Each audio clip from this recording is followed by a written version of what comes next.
Hi, this is the bad boy, Joey Janela, and you're listening to the Going in Raw podcast. Joey Janela always goes in. This is the American Nightmare, Cody Rhodes, and you are listening to Going in Raw. Hey everyone, Kenny Omega here. In case you didn't know, we have an awesome kick-butt show called Stephen Larson's Going in Raw, and they're going to be supporting AEW every week amongst many other things. Goodbye and smooch. Good night. Bye-bye. Hey, friendo, Steve here. Hey, Larson. And welcome back to Going in Raw, the only pro wrestling podcast you need to be listening to right here, youtube.com/Stephen Larson, available wherever podcasts can be found. And, of course, taped live at the Twitch at twitch.tv/Stephen Larson, where in 2 short days, Thursday, Friday, 3 short days, the Church of Friendos are going to get together at the Twitch and watch Full Gear without Larson. Full-on party without Dad. He's going to Disneyland, the superior of the Disney parks, and he's going to get some goofy ears. And on Monday, he's going to wear the goofy ears on our Full Gear review then. Not committing to that at all. So that's the situation. Here, I'll make you a deal. Kayla, I'll make you a deal. Enforcer, I'll make myself. you a deal. I'll make you a deal. What is this deal? By some miracle, Kenny Omega retains the title at Full Gear, then yes, I will procure myself some Mickey ears and wear them on the show. Oh, okay. Hey, that's good. Look, now I like the open mind there. That's a good deal. That's a good deal. So yeah, no, it should be a lot of fun. I'm sad that you're going to be gone, but obviously it was kind of out of your control. You just made that decision that, you're like, I don't really want to watch this awesome pay-per-view. I'd rather go to Disney. No, you booked the trip when you thought it was last week. And then they changed it. AEW changed it to this week. And then they changed it. And then they couldn't do it. Yeah. So yeah, we'll have fun in your stead. And then you and I will review the show on Monday. Live for the Friendos. So be sure to check that out as well. But it should be a lot of fun on Saturday, so please join us here at the Twitch for that. It's not often that the Church of Friendos get together for a big thing, but this should be fun. Should be. So, yeah, speaking of fun, my God, this was I don't know, I didn't even look at your notes to see if you had any news on it. Do you have any news on this particular episode? I didn't have any news because, I don't know. Don't really need it. Don't really need it. This is how you do a go-home show. Yeah, that was great. Every match, really good. Mm-hmm. They did talking bits only when they needed to, and everything they did for talking bits served a purpose. Advanced stories leading into the pay-per-view. It got me excited for a pay-per-view I unfortunately will not be able to watch live. But this might be a show of the year contender. It's All Out. You can't really. I'm not sure if anything's going to be able to compete with like the magnitude of All Out. That was a great show. So at least you caught that live. But yeah, no. This go home, man. That contract signing at the end. Callis hadn't been around for ages. It just goes to show that clearly this was planned by God 2 months in advance. But this is a pro wrestling company that does that. I know. 2 months in advance, they plan things out. Callis attacks Hangman after what seemed to be the civil end to a contract signing. Yep. And then Kenny Omega literally writes his signature in the blood of Hangman Page to sign that contract. And I thought that was a really, really wonderful and fairly efficient contract signing go home segment that capped off otherwise a really fun episode of Dynamite. Solid go home episode. Yes. Did you take anything away from this episode in terms of your predictions for All Out? You're gonna wait till Rampage to turn those in, to turn your homework in. Yeah. But is anything move anything on the board for you here? So we talked about the potential, I think on Friendo Club TV, our Patreon YouTube channel member, Twitch sub exclusive content. But here's what we talked about. We both thought that Eddie Kingston should win at Full Gear, beat CM Punk. And at the end of our conversation there, I think we are both leaning towards Eddie.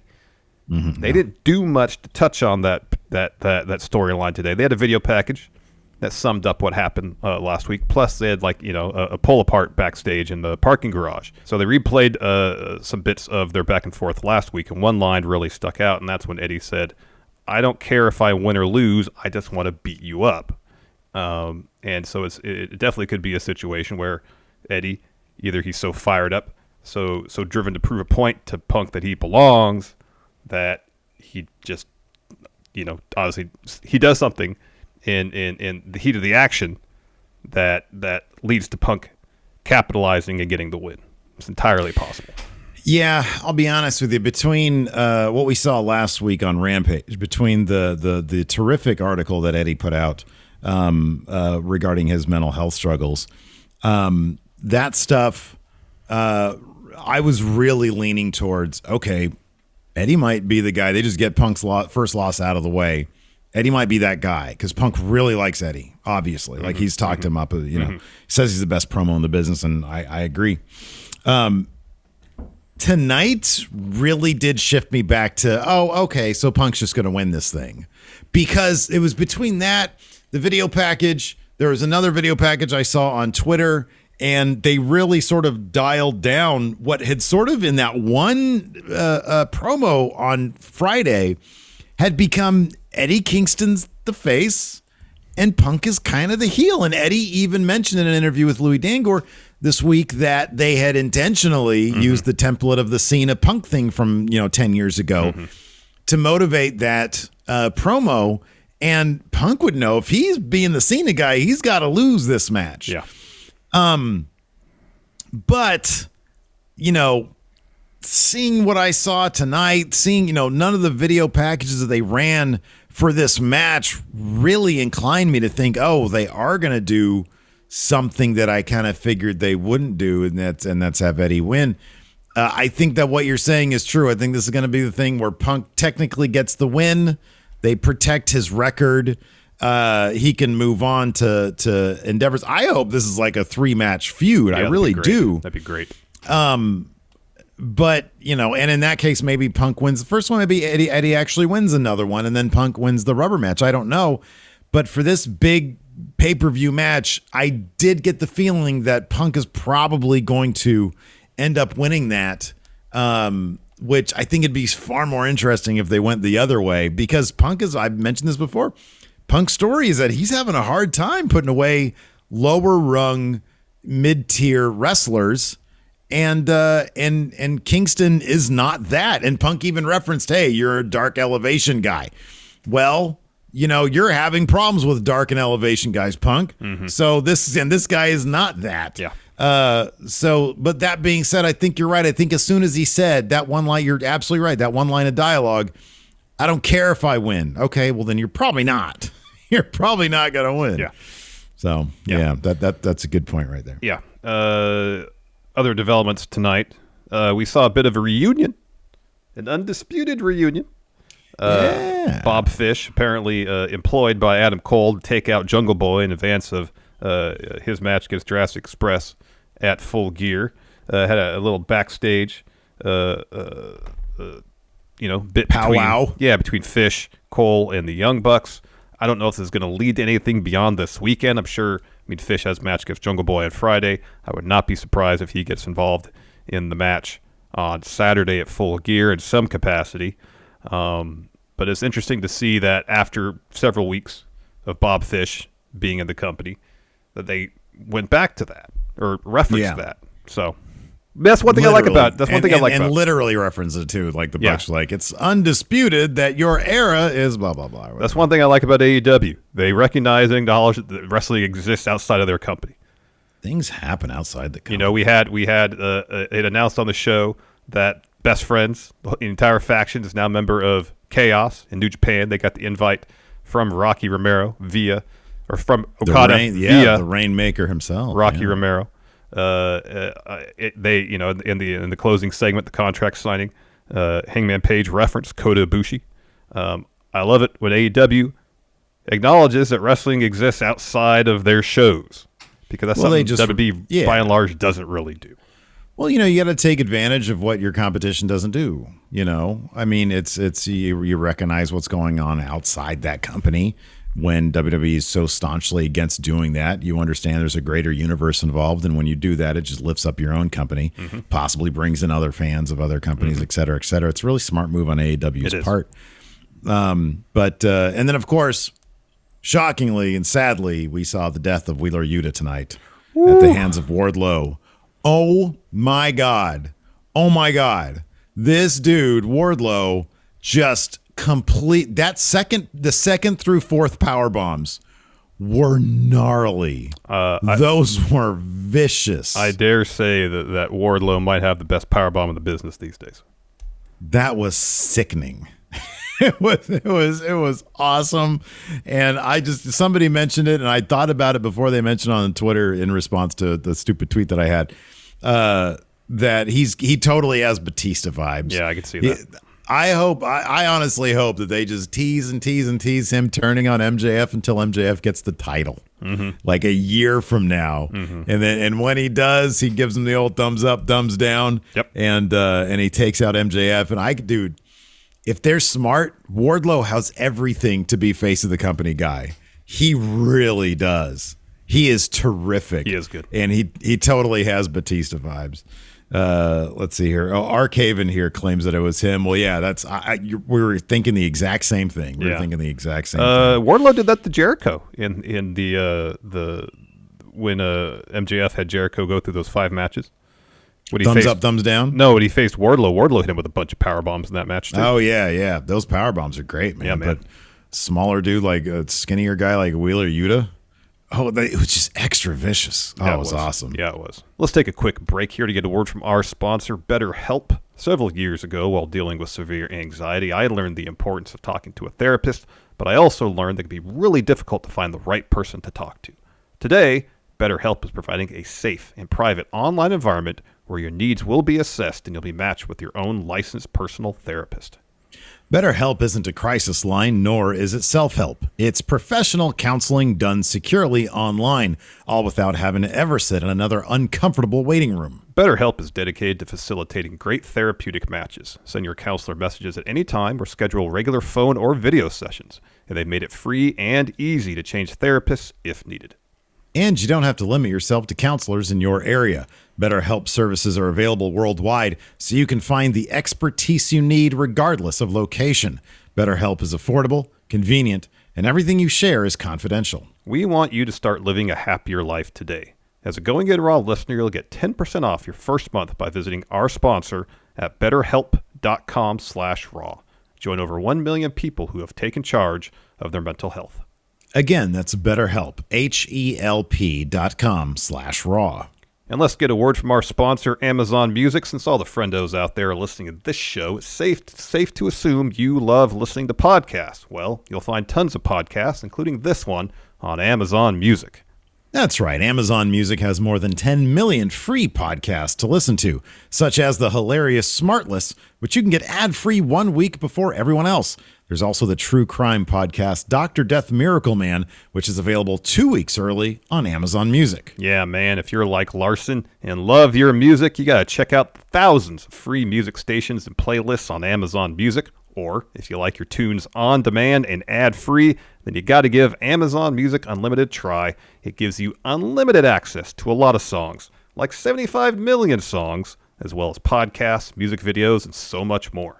And with Amazon Music Unlimited, you can listen to any song anywhere, driving to work, walking your dog, anywhere, offline and with unlimited skips. Or listen to podcasts like this one, Going In Raw. So if you've never tried Amazon Music Unlimited, now is a great time. For a limited time, new customers could try Amazon Music Unlimited free for 3 months. No credit card required. Just go to amazon.com/GIR. That's amazon.com/GIR to try Amazon Music Unlimited free for 3 months. Amazon.com/GIR. Renews automatically. Cancel anytime. Terms apply. Before we get back to the show, let's get a word in from our sponsor, Simply Safe. You know, Larson. Yeah. If you've ever wanted to make your home safer, there's no better time than right now, because our friendos over at Simply Safe are offering their biggest savings of the year. They're offering 40% off their award-winning home security. Yeah, Simply Safe has everything you need to make your home safe. And you can customize your system online in minutes, or you can get free customization recommendations directly from Simply Safe. And you can take comfort knowing that your home will be monitored around the clock by trained professionals who could send help the moment you need it.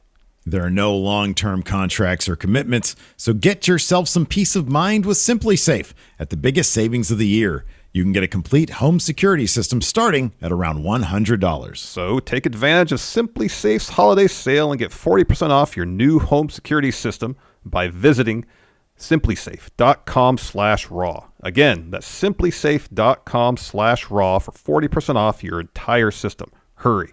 This offer ends soon. Anyways, it kicked off with Brian versus Rocky Romero. Brian who, Steve? Brian who, Steve? I just call him Brian. Brian Daniels. Just call him Brian. Brian Daniels. Yeah, that's his name, but I call him Brian. I'm fine with You're that. on a That's my first-name compromise basis. with him. You got that right. New Chaos member, Orange Cassidy, is out there. He's got his Chaos towel with him. And, so this is just a fantastic match to open up Dynamite. Highly 15, technical. 20-minute. Yeah. Great stuff. Rocky Romero goes for a sliced bread in the finish. Daniel catches him, hits a bunch of Daniel stomps, and then puts him in a tequila sunrise. Yeah. For the win. I like that stuff. Bryan Danielson's been winning matches with various holds. It's not just one thing. He won with a knee plus. Oh, He's won with the yes lock. He won with what did he win with last time? Shoot, why is it escaping me? It was something else. He's like busting out all these submission moves and winning with each different one. And it's awesome to see. And I love that they, again, referencing wrestling outside of AEW, mentioning Chaos, mentioned Rocky in New Japan, mentioning that Danielson and Rocky go way back to training at the LA dojo in the early 2000s. It's great. Yeah. Enhances the stories they're telling. So after that, we were supposed to get an Inner Circle interview, but as Inner Circle's making their entrance, Men of the Year, America Top Team lay him out from behind. Scorpio Sky puts a table in the ring. Ethan Page throws Jericho in there. And then Lambert goes and sits on the top rope. And he's like, lift him up. So three of them hit a triple team power bomb on Jericho through the table. And then Scorpio Sky grabs the mic, channels JR, because he said, by God. By God. Yeah, he's broken in half. Broken in half, that's what it was. And he said, that's just a small piece of what we can do. We're all going to get the whole thing at Full Gear. Ethan Page is next. He says, not only are they going to win at Full Gear, they're going to make sure that Lambert pins Jericho. Ooh. No. But that's Saturday. Tonight, Lambert is going to make Chris Jericho tap out. So Lambert puts Jericho in the walls of Jericho. Yeah. And Lambert says something about it's a Boston Crab. Yeah, the original Rocky Johnson did it in 1975 championship wrestling from Florida. There you go. And then Ethan Page calls them collectively the greatest collection of talent in AEW. Yeah, man. Greatest 5-man team in history. Who disagrees with that? I do. After that, we had, you know what? The segment was pretty quick. It was relatively quick. It was effective. They had the right two guys on the mic. If they had booked the feud a bit more like this, it would have been a bit better. Yeah. So maybe they'll learn from it. After that, we had some really fun 6-woman tag action. Thunder Rosa, Ty J, Anna J, and Ty Conti versus her opponent at Full Gear, Britt Baker, Jamie Hayter, and Rebel. And, of course, a lot of teasing of Ty versus Britt Baker. When Thunder Rosa and Britt Baker got in the ring together, fans were really buzzing over that. That was good stuff.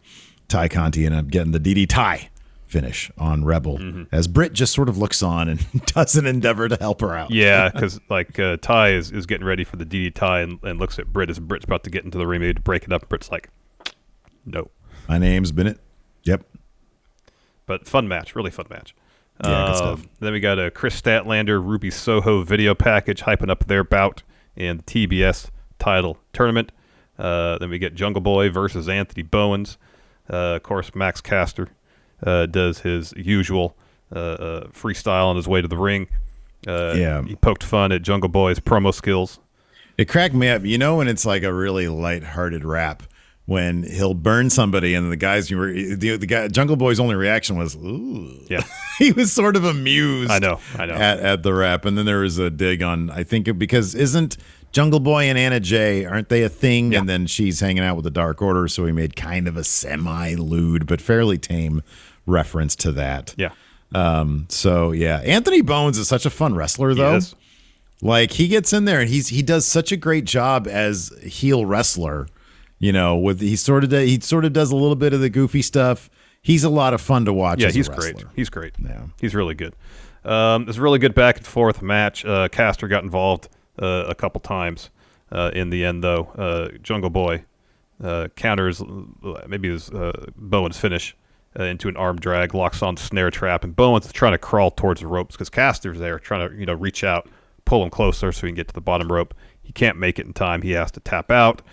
Jungle Boy goes and celebrates on the second turnbuckle. Bob Fish runs in, kicks him right in the leg. Yeah. He tumbles off the turnbuckle. Bobby Fish just hits him with a bunch of strikes, exploder into the ropes. Christian and Luchasaurus run down the ring, and they chase off Bob Fish. Yeah, what's that all about? We'll find out in a little bit. First, we had a Hangman Page, Kenny Omega video package. These are really, really well done. Oh, excellent. Adam Cole, backstage, introduces the Young Bucks to Bobby Fish. And they're like, yeah, we know who he is. Yeah. And the Bucks make some Undisputed Era references. And Cole says, hey, Bob Fish, how about in 2 days, you versus Jungle Boy, but leave us something left over at Full Gear. Yeah. What did Matt say? There's no dispute. It's the era of the elite of the super clip. What? But if Adam Cole vouches for you, hey, we're all cool. We're all cool, man. Remember you from mere years ago in Ring of Honor. Then we got Eddie Kingston CM Punk video package. Man, it's crazy. How much heat they're able to get from one promo. One promo. Oh yeah, I know. You chop up that promo into like a little video package. It's 90 seconds long. You're like, man. Yeah, it's great. You believe these guys want to tear each other apart. It's amazing. Mm-hmm. Let's take a quick break here to get a word in from our sponsor, Credit Karma. Hey, Larson. Yeah. Do you feel overwhelmed when it comes to handling your personal finances? Oh, yeah, all the time. Well, you're not the only one. Whether you're looking to refinance credit card debt or pay for an upcoming expense, Credit Karma is there to help you make those big financial decisions with more confidence. Yeah, Credit Karma uses your credit data to show you personal loan offers that are personalized to you. It's completely free and easy to sign up for a Credit Karma account with no effect on your credit score. And with Credit Karma, you can check out multiple loan offers side by side with easy-to-compare estimated terms so you can make sure you get the best deal. Once you get your loan, Credit Karma can help you track your progress as you pay off your debt, and will even let you know if you can refinance and save. Ready to apply? Head to creditkarma.com/loan offers to see personalized offers with your approval odds right now. Go to creditkarma.com/loan offers to find the loan for you. That's creditkarma.com/loan offers. Before we get back to the show, let's get a word from our sponsor, Blue Chew. So, Steve, I got to tell you, man, I don't think I'm fully recovered from that 24-hour stream we just did a little while back. I don't think I'm meant to stay up all night at my age. Yeah, man, speaking of staying up, there might be times when guys out there are looking for that extra bit of confidence when it comes to pulling an all-nighter with their lover. And we're here to tell those guys that with chewables from BlueChew.com, you can help make sure you're able to perform when you're in the smash zone. Yeah, Blue Chew's chewable tablets deliver the same active ingredients as Viagra and Cialis at a fraction of the cost and combats all forms of ED. Still going to help guys out there get that extra bit of confidence that they can stay up when it's time to perform.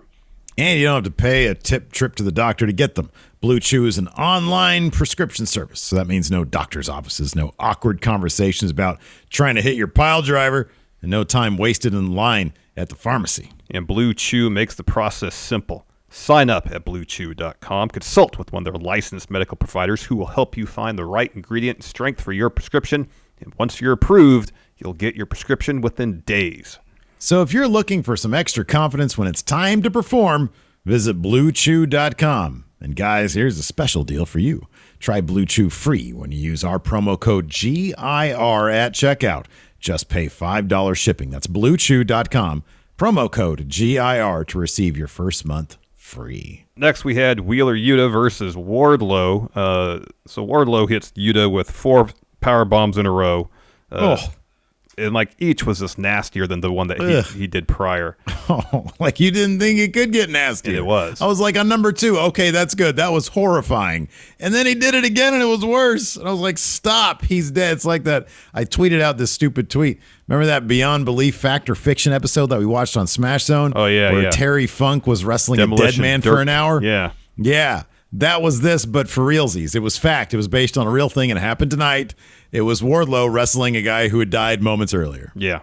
Oh, man. And I don't know why he bothered with it, but he hit his finish, that draping knee strike.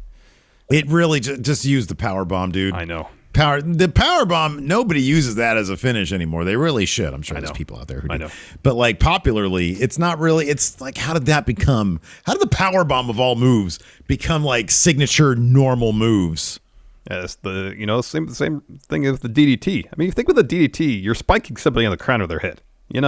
That should be devastating. Oh, don't even get me started, man. So there's so many moves, but the power bomb. I know. Can we all look? The super kick, it's just a kick, right? The DDT, yeah, you're spiking a guy's head. But the power bomb, can we all just agree that the power bomb should be a finishing move? Come on. Should be. Come on. Should be. So after the bout, Isaiah Cassidy and the Blade run down to the ring to attack Orange Cassidy and Chuck Taylor. Matt Hardy comes in, brings a chair into the ring. He hits Orange in the gut with it, and then follows with he puts a chair around Orange's neck, hits a twist of fate. They got a lumberjack match happening on Rampage. That is correct. They cut to backstage in the parking lot. Punk, Kingston being held apart. Ruby Soho trying to keep Eddie Kingston at bay, but that was kind of cool. But then, yeah, they're all just keeping them apart. Yeah, it was kind of. I mean, look, the Rampage promo was such fire. I was hoping for a little bit more of that tonight, and we didn't get it. But maybe they're going to do a big thing on Rampage. I mean, typically they don't revisit go home segments. Like tonight, I don't expect anything more from Kenny and Hangman on Rampage. Nope. Maybe there'll be some, but they might just think, hey, we did our job at Rampage. We're good. Mm-hmm. Maybe that'll be the situation. I don't know. I don't know either. So then we got a fantastic bout between we have Lio Rush and Dante Martin taking on Lee Moriarty and Matt Sydal. I want to see 20 to 25 minutes of the stuff that Dante and Lee Moriarty were doing to start this match. I don't think anybody would be sad. Amazing. It was fantastic. Amazing. It was fast. It's the future. It's the future of wrestling. It is. It was fast. It was crisp. It was technical. Loved every second of it. Give me 20 minutes of that. It was so good. This whole match was really good. Lio Rush is amazing. The way he could stop on a dime and change direction. Amazing. Yeah, he's terrific. They're all terrific. It's four guys who have a lot of similarities. And yeah, it's totally, absolutely the future of wrestling. And Sydal is I think one of the most underrated, influential guys. Mm-hmm. Just really terrific stuff. Can't wait to see more of this. Oh, totally. And hopefully we get at least a best of series between these four men, because this was fantastic. Just really great creative stuff. All the little details, especially Leo and actually all four of them, in terms of doing head fakes and stuff, and commentary was right on it, calling that stuff to enhance the story they were telling. Fantastic. Absolutely fantastic. So the finish saw Leo hit a hook kick, and he's like, Dante, go up top. Mm-hmm. And he does, and he hits the double springboard moonsault on Lee Moriarty to get the win. A lot of great dynamics between pupil and pupil, mentor and mentor, all that stuff. Really great stuff. Super smooth stuff. After that, we had a great video promo. Once again, one of these Miro things. I like to sit back and watch these, but I did get the gist of it. And I love that he references his bad neck. Because in this, of course, Bryan Danielson also has a bad neck. He says, my God, willing to trade my bad neck for yours. All of this happened not because my God loves me, but because he fears me, just like you should, Daniel. He says, in the end, you need to say goodbye to your wife so I can say hello to mine. There was so much good stuff. He was like, the celibate champion. This isn't personal. He says, Brian, you're everything to some, but you're nothing to me. You're just there standing between a man and his wife. Mm-hmm. And he says, are you willing to trade the bad neck for mine? And he says, Brian, you came here to feel alive, but you're pushing a man who's holding a scythe. Yeah. Oh, so good. It's got the moody lighting. It's so good. They should do the bit like in Raging Bull when he just pours ice water down his pants before this match. Yeah.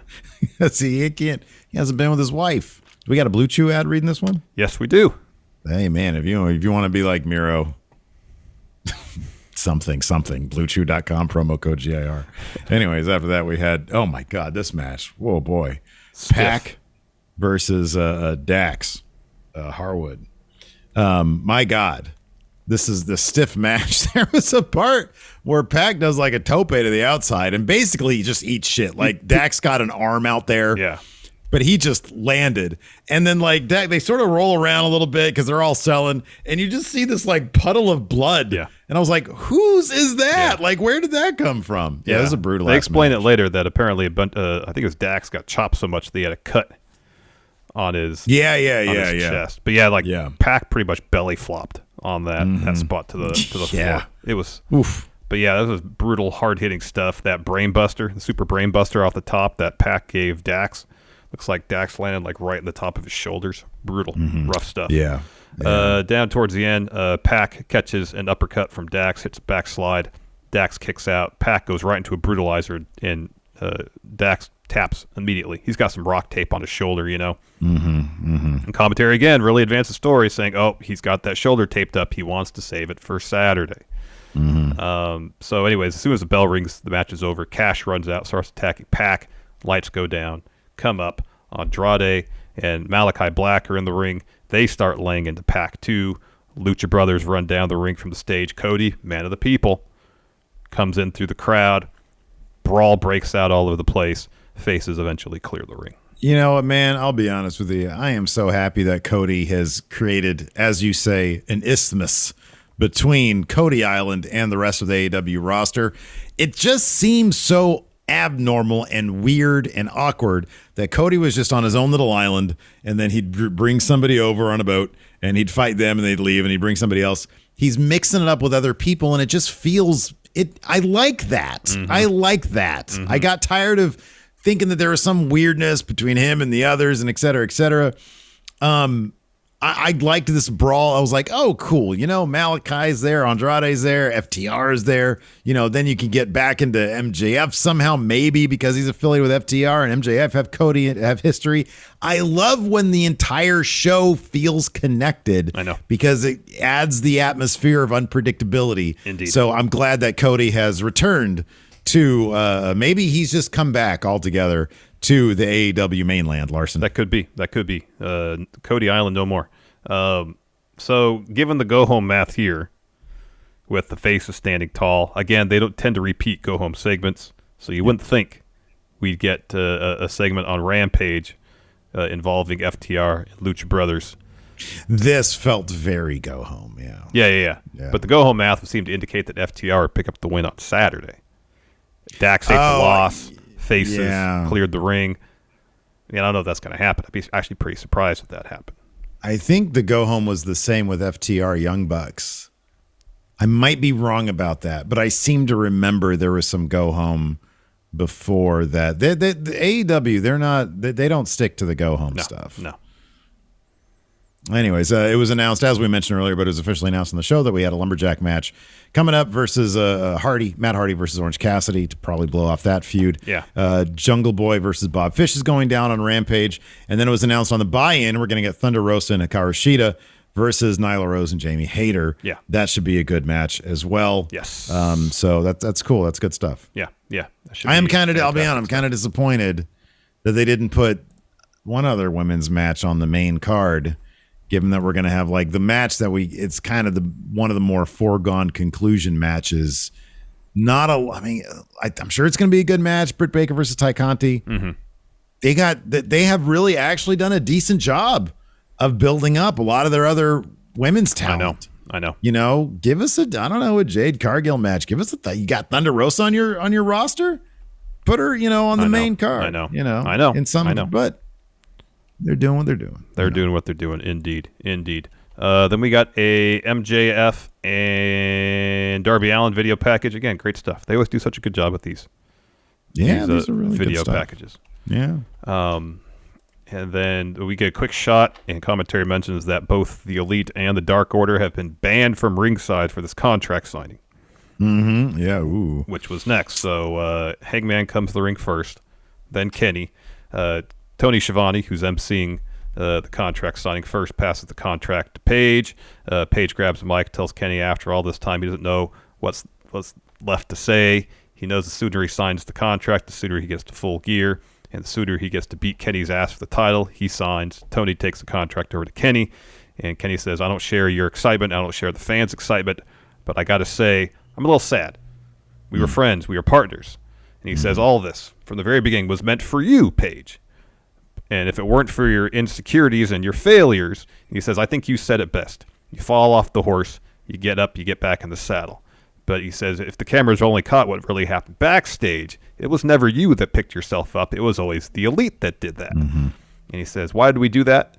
Why did I do that? Because I saw a little bit of myself in you, how wrong I was. And then Paige says, Kenny talks a lot about his failures, but once Kenny had a tag partner that Kenny himself felt like he couldn't live up to, Kota Ibushi. Or measure up to. But now he looks across his table and sees the best bout machine, and it's fair to say that you have surpassed him. He says, over the last year, Kenny, you told me a lot of lies, but the biggest lie you told me was after you beat me at Full Gear last year. You leaned down and said, great job, I'm proud of you. And he says, but you weren't proud, you were scared. You don't want me to become what I'm going to become on Saturday, and that's the AEW champion. Yeah. And Kenny said, I did what I did because I cared. I wanted to be the guy, or he said, I wanted you to be the guy standing across from me at this table, ready to prove yourself at Full Gear. But hey, let's shake hands. And, let's kill at the pay-per-view man to man. So they shake hands. Kenny says, good job. I'm proud of you. He turns to leave. So that was a cue for something. And sure enough, the cameraman who had sort of gotten in the shot in the first place, and you're thinking like, what is this guy doing getting in the way of the shot? Yeah. Ends up being Don Callis. He attacks Hangman Page. He takes off his hat. He's got a fake goatee on. Yeah. He takes it off and he says, the greatest trick the devil ever pulled is making the world forget he existed. I've been sitting in my basement for 6 weeks for this moment.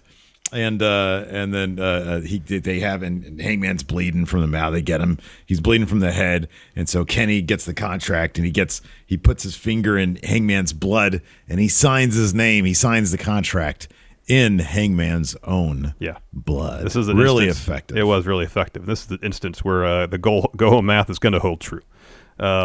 Big time. Yeah, absolutely. Yeah. Callis was going on. It's like, hey, does this look like someone who's ready to be world champion? Talking about Page all laid out, bleeding from his forehead and stuff. Yeah. Really good, effective segment. Great stuff. Really, really awesome stuff. Yeah, from AEW.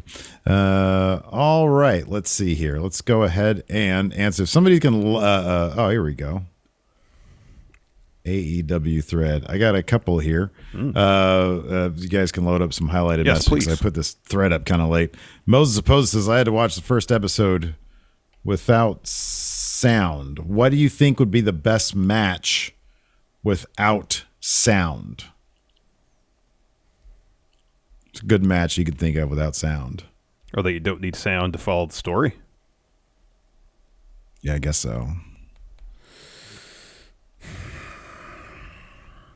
I'm just trying to think of a match with not a whole lot of talking going on during it, or...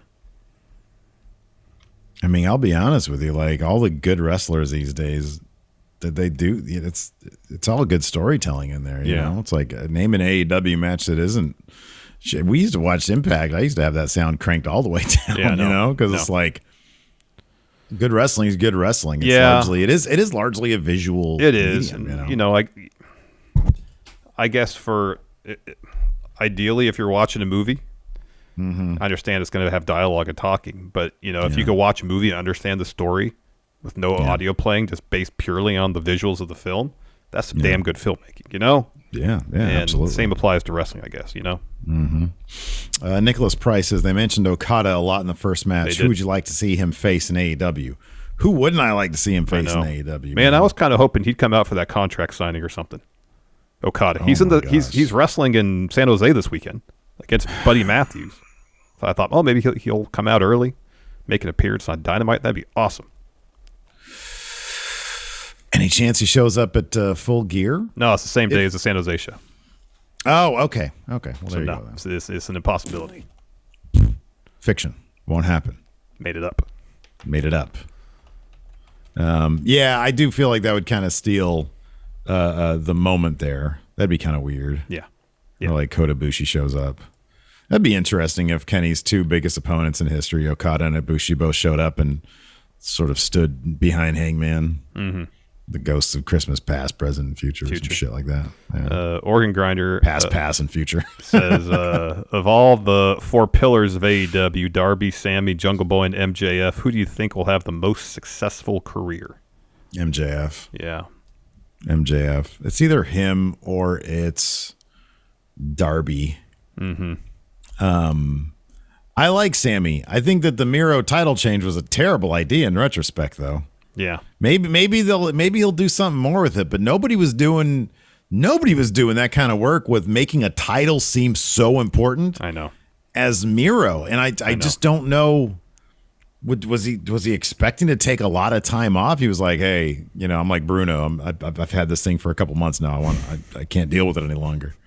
With Bruno, was 8 years. Yeah, no. I need a break.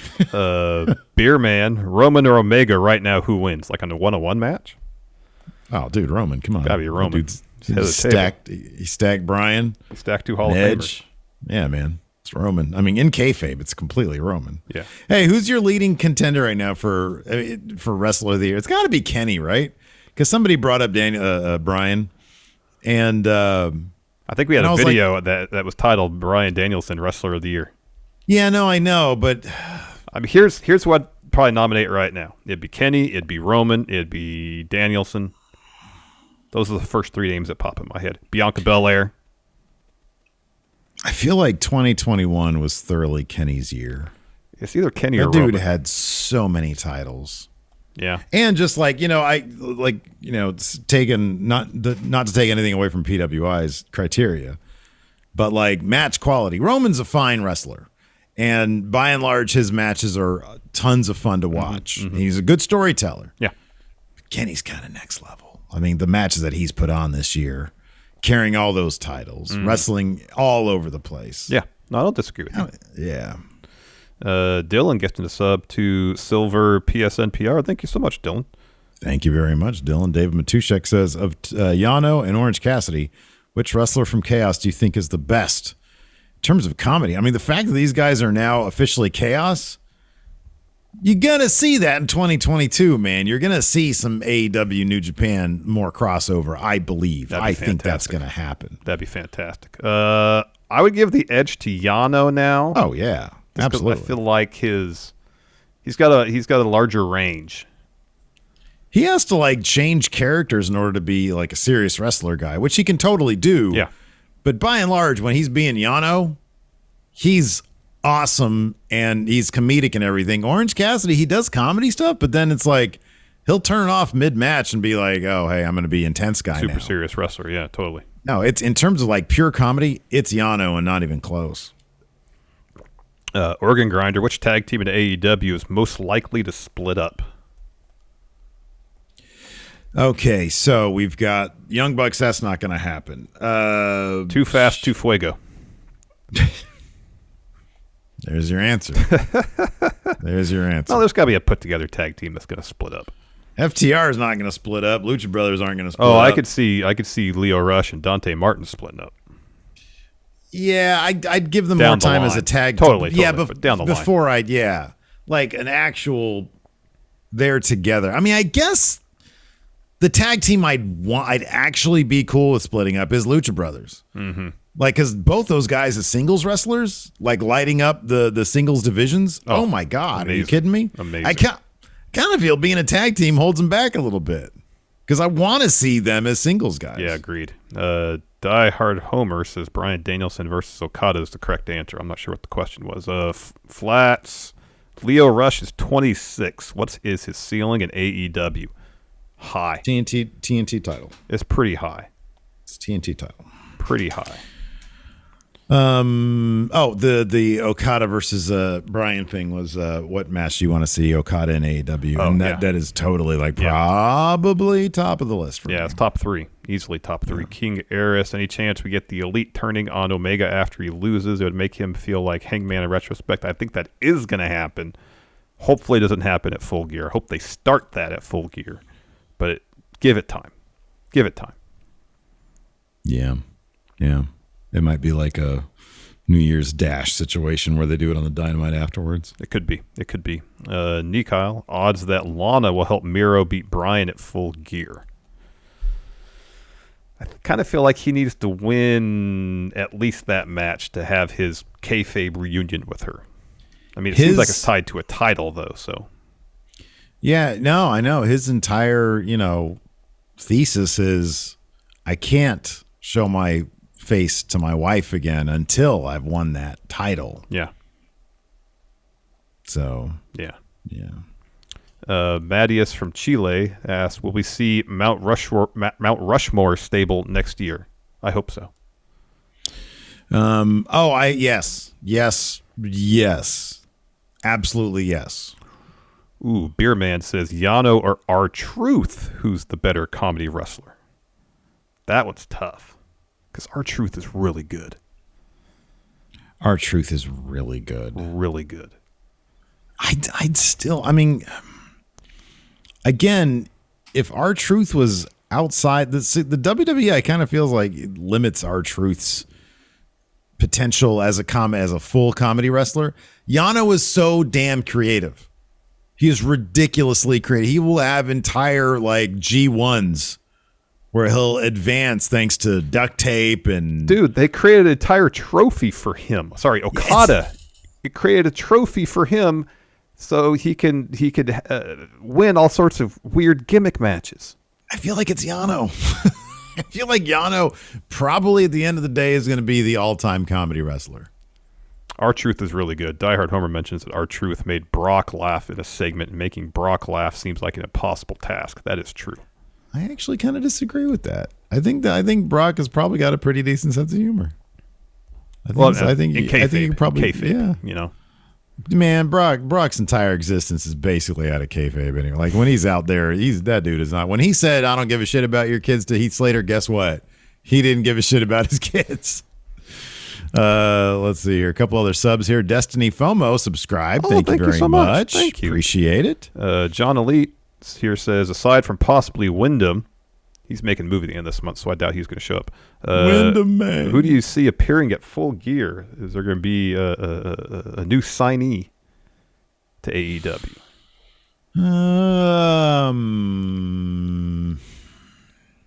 It'd have to be from the people released, not this last go around, but the one prior to that. So, you Buddy got Jonah. Matthews. You got Matthews. Jonah. Yeah, or Jonah.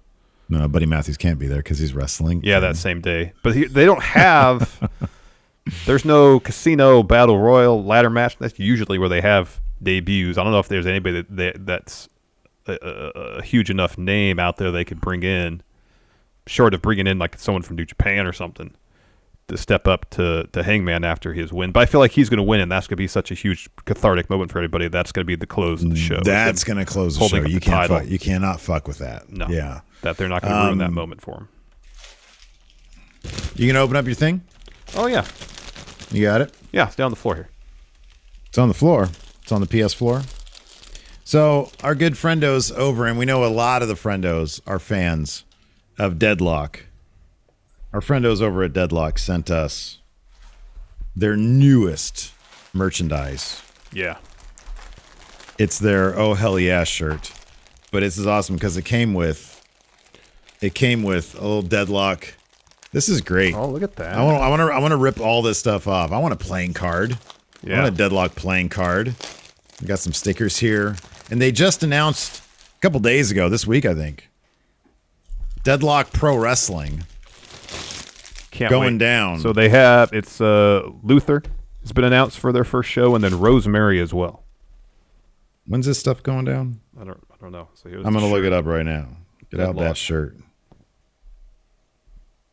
Here we go. Let's see here. There it is. Thank you so much. Thank you so much. December 11th, 2021. Holy shit, this is coming up. That's a month from tomorrow. Yeah. At Missing Link CrossFit in Jacksonville, North Carolina. 8-man World's Championship Eliminator Tournament and more. And they sent out these shirts. I know. It's so cool. Thank you so much. That's so awesome. An homage to Stone Cold Steve Austin. Oh, hell yeah. Hell yeah. Look at that. I'm going to wear this, son bitch. What the hell are you listening to, jackass? Big shout out to the Deadlock Pro Wrestling Podcast. Great. They're fantastic. Great guys. Fantastic. Tony Pizza guy. The cameraman. I was in a bind. I was like, man, I got to get this interview with the Undisputed Era at this 2K event a couple years ago. And he was like, hey, dude, he was doing stuff. He was like, give me your camera. I'll film real quick. I was like, oh, thanks. And then I put my arm on Cool Kyle's shoulder, and history was made. Yeah, indeed it was. Yeah. Zondo here says, Yano's actual wrestling style is funny, but R-Truth is a funny person. Dude, I guarantee. Look, Yano's pretty funny. Have you ever seen the clips from the Yano or YTR, VTR videotapes? Have you seen any of those? No, I actually haven't. I've seen clips, and it's just like chaos on the road. It's like they try to make Ishii laugh. That's like the whole premise, it seems, of it. My favorite thing is the little gifs from the old G1 press conferences that they would hold, and Okada just dying laughing at Yano.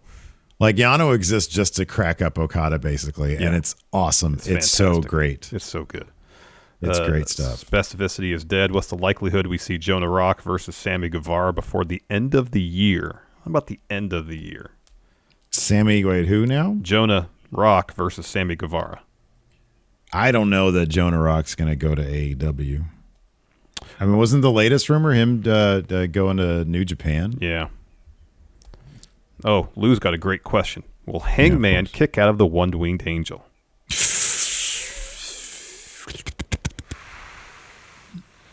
I think so, man. I think he does it.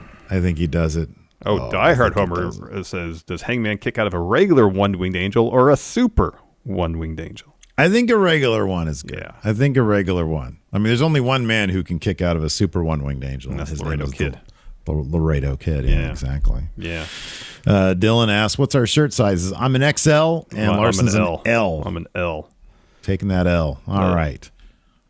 I got one more here from Projection 2K. Are we all in agreement that the Wyndham film will introduce a brand new character to the pro wrestling world? Also, hope you have fun on your trip, Larson. Thank you so much. I'm Hollywood, man. I wouldn't say that. That is a guarantee. I'm hoping for him. This is an opportunity for him to tell stories outside the world of pro wrestling. Man. And he takes advantage of that and doesn't try to use this as like an hour and a half long video package for his return to the ring. That'd be sick. I mean, it'd be pretty cool if he could convince someone to give him a bunch of money to do that, but at the same time. Right? That'd be terrific. At the same time. We got a bunch of gifted subs here to Garage. We're going to list off these names here in just a moment. We're going to wrap up the podcast, though, just as the Bald Monkeys is rating us with a party of 6. We'll hang out for a little bit. Thanks, everybody, for tuning in. We appreciate it. Larson, please be safe. Of course. I can't do this on my own, and me and the Enforcer will be sitting here. If you're gone, if something happens to you, if you disappear in Disneyland and can't find your way out, we're going to be sitting here like a couple of idiots every week doing this. So please be safe. I will. Text me when you get there. Oh, I will. And, I will. have a good time. I'll try. Go do something new. Go to Star Wars. Be new. Oh, I'll make it over there. It'd be great. Goodbye, everybody.